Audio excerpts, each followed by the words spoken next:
वो करियर क्या जेन्युइनली तुम्हारा है, या वो तुम्हारे माँ बाप का अधूरा सपना है जो तुम्हारे चेहरे पर पहन दिया गया? वो बॉडी क्या एक्चुअली तुम चाहते हो, या तुम्हें 16 साल की उम्र से बताया गया कि यही चाहना चाहिए? वो वैलिडेशन की जरूरत क्या जेन्युइन कनेक्शन की डिजायर है, या वो एक जख्म है जो कभी ठीक नहीं हुआ और उसने लाइक्स और फॉलोअर्स की भाषा सीख ली?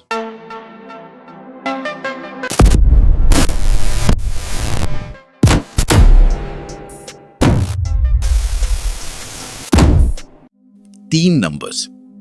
आज मैं तुम्हें 3 ऐसे नंबर्स बताऊंगा जो कोई ओपनली नहीं बोलता। पहला, 1.5 लाख करोड़। हर साल भारत में मिडिल क्लास और लोअर मिडिल क्लास लोग सिर्फ लॉटरी टिकट्स पर इतने रुपए खर्च कर देते हैं। ये लोग बेवकूफ नहीं है, जानते हैं कि जीतने की संभावना करोड़ों में एक है, फिर भी खरीदते हैं। दूसरा, 45%।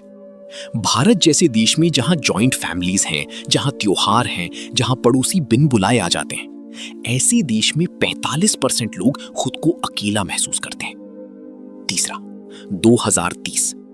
WHO का प्रोजेक्शन है कि 2030 तक डिप्रेशन भारत की नंबर 1 हेल्थ बर्डन बन जाएगी। कैंसर नहीं, हार्ट डिजीज नहीं, डिप्रेशन। उस देश में जो सबसे ज्यादा कनेक्टेड है, सबसे ज्यादा कंफर्टेबल है, सबसे ज्यादा डेवलपिंग है। ये तीनों नंबर्स अलग अलग प्रॉब्लम्स नहीं हैं, ये एक ही बीमारी के 3 सिम्टम्स हैं। एक ऐसी बीमारी जिसका नाम तुम्हारे स्कूल में नहीं बताया गया, घर में नहीं बताया गया, इंस्टाग्राम फीड पर नहीं बताया गया, क्योंकि इसका नाम लेना बहुत सारे लोगों का बिजनेस बंद कर देगा। और यही सबसे बड़ी प्रॉब्लम है। हम सबसे ज्यादा कनेक्टेड जनरेशन है, सबसे ज्यादा कंफर्टेबल, सबसे ज्यादा सेटल्ड, और फिर भी अंदर से खोखले होते जा रहे हैं। आज हम बात करेंगे ऐसा क्यों हो रहा है। न्यूरो साइंस से, एक ऐसे इंसान से जो ऑशविट्स में जिया और जीता रहा, और एक 19वीं सदी के ऐसे इंसान से जिसे पूरी दुनिया ने इग्नोर किया, पर येल यूनिवर्सिटी के न्यूरो साइंटिस्ट्स ने 150 साल बाद प्रूव किया कि वो सही थे। और एंड में कोई 5 स्टेप प्लान नहीं, कोई मॉर्निंग रूटीन नहीं, बस एक सवाल जो अगर तुमने ऑनेस्टली बैठकर सोचा तो तुम्हारी जिंदगी की डायरेक्शन बदल सकता है। एक बात पहले बता दूं, ये वीडियो अगले कुछ मिनट कंफर्टेबल नहीं लगेगी। ये तुम्हें क्लियरली देखने पर मजबूर करेगी, और जो क्लैरिटी एक्चुअली कुछ बदलती है वो हमेशा पहले थोड़ी अनकंफर्टेबल होती है। अगर तुमने कभी वो रात 3 बजे वाली फीलिंग महसूस की है, वो बेचैनी जिसका कोई नाम नहीं, जब जिंदगी पेपर पर बिल्कुल ठीक लगती है पर अंदर कुछ मिसिंग है, ये वीडियो तुम्हारे लिए है। बाकी सब जा सकते हैं। 19वीं सदी का भारत, दक्षिणेश्वर, कलकत्ता। एक इंसान जिसे दुनिया के सबसे गहरे आध्यात्मिक माइंड्स में से एक माना जाता है, रामकृष्ण परमहंस। उन्हीं के शिष्य स्वामी विवेकानंद ने 1893 में शिकागो में जब स्पीच दी तो पूरे वेस्टर्न वर्ल्ड ने पहली बार भारत के दर्शन को सीरियसली लिया। पर रामकृष्ण के बारे में एक बात है जो कोई नहीं बताता। ये इंसान जो इतनी गहरी समाधि में जा सकते थे कि आज के न्यूरो साइंटिस्ट्स भी हैरान हैं। वो खाने के मामले में बिल्कुल एक बच्चे की तरह थे। रात को उठकर रसोई में चले जाते, बीच में आध्यात्मिक चर्चा छोड़कर पूछते, आज क्या बना है? एक बार उनकी पत्नी शारदा देवी ने डांटा भी। तब रामकृष्ण ने एक बात कही जिसने शारदा देवी को चुप करा दिया। जिस दिन मुझे खाने की इच्छा नहीं होगी, उस दिन से 3 दिन बाद मेरी मृत्यु होगी। ये छोटी सी इच्छा वो आखिरी धागा है जो मुझे इस संसार से बांधे हुए है। वो धागा कटा और मैं अनंत में चला जाऊंगा। मुझे पता है सुपरनैचुरल लगता है, तो इसे एक तरफ रखते हैं और चलते हैं Yale university. Doctor Judson Brewer, neuroscientist और साइकेट्रिस्ट, ने सालों तक अनुभवी मेडिटेटर्स के ब्रेन स्कैन किए। जो लोग अपनी इच्छाओं को बस देखना सीख गए थे, उनमें एक चीज कॉमन थी, उनका डिफॉल्ट मोड नेटवर्क। वो हिस्सा जो क्रेविंग, बेचैनी और एंजाइटी चलाता है, वो आम लोगों की तुलना में काफी कम एक्टिव था। सीधे शब्दों में, जो लोग अपनी डिजायर्स को देख सकते थे बिना उनमें बह जाए, वो उनके गुलाम नहीं बनते थे। रामकृष्ण ने यही बात 150 साल पहले कही थी, बिना किसी स्कैनर के। वो अपनी इच्छा में नहीं थे, वो उसे देख रहे थे। ये कोई चमत्कार नहीं, ये सेल्फ अवेयरनेस का सबसे ऊंचा रूप है। और इसीलिए ये जरूरी है, क्योंकि जो इंसान अपनी इच्छाओं को साफ देख सकता है वो अंधाधुंध नहीं भागता। और आज की पूरी इकोनॉमी तुम्हारे बिना सोचे भागने पर टिकी है। तुम्हारा ब्रेन हैप्पीनेस के लिए नहीं बना था। ये मेटाफर नहीं है, ये बायोलॉजी है। तुम्हारा ब्रेन बना था सरवाइव करने के लिए, और सर्वाइवल और हैप्पीनेस दो बिल्कुल अलग चीजें हैं। 1978 में दो साइकोलॉजिस्ट्स ने एक स्टडी की। एक ग्रुप था लॉटरी विनर्स, करोड़ों जीते थे। दूसरा ग्रुप एक्सीडेंट में परमानेंटली पैरालाइज्ड हो गए थे।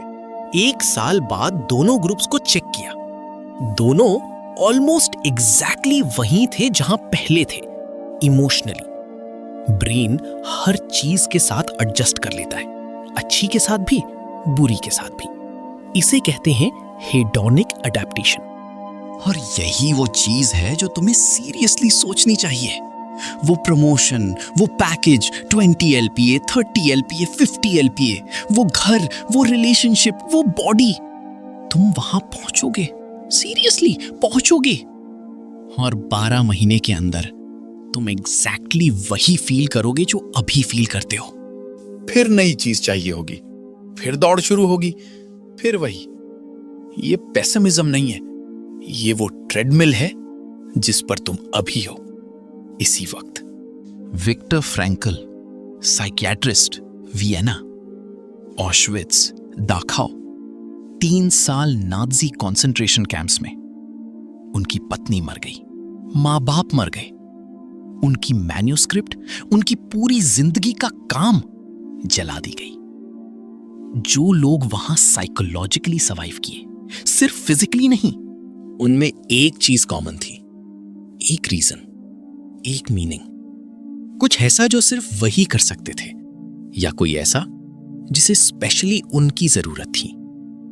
जिनके पास ये नहीं था वो पहले टूटे। बॉडी से पहले माइंड गया। अब सोचो आज के इंसान को, उसके पास सब कुछ है, फूड है, एंटरटेनमेंट है, कंफर्ट है, फिर भी कुछ मिसिंग है, क्योंकि वो प्लेजर को उस जगह ढूंढ रहा है जहां मीनिंग होना चाहिए।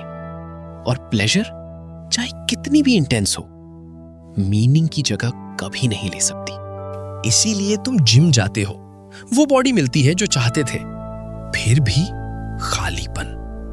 इसीलिए तुम ट्रिप्स प्लान करते हो, फोटोज डालते हो, एक्सपीरियंसेस कलेक्ट करते हो, फिर भी खालीपन। इसीलिए तुम एक अच्छी रिलेशनशिप में हो और फिर भी फंडामेंटली अकेले फील करते हो।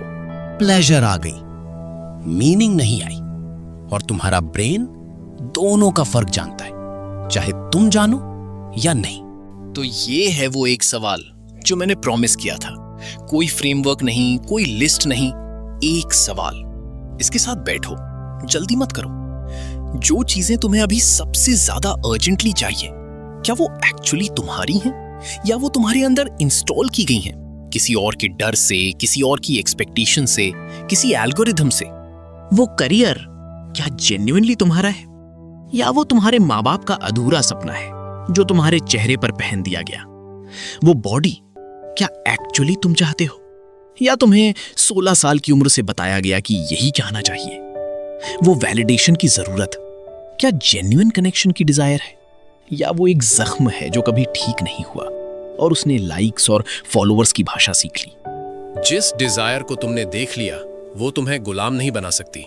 सिर्फ वो डिजायर गुलाम बनाती है जिसे तुमने कभी देखा ही नहीं। मृत्यु सबसे ऑनेस्ट टीचर है जो एग्जिस्ट करती है, क्योंकि उसके सामने हर कंस्ट्रक्टेड आइडेंटिटी कोलैप्स हो जाती है, हर परफॉर्मेंस खत्म होती है, हर बोरोड डिजायर गिर जाती है, और जो बचता है, अगर कुछ बचता है, वही एक्चुअली रियल था, वही जेन्युइनली जिया गया था, वही जेन्युइनली तुम्हारा था। तो सवाल ये नहीं है कि तुम कैसे जियोगे, सवाल ये है जब सब कुछ कंस्ट्रक्टेड गिर जाए क्या कुछ बचेगा? अगले वीडियो में मिलते हैं।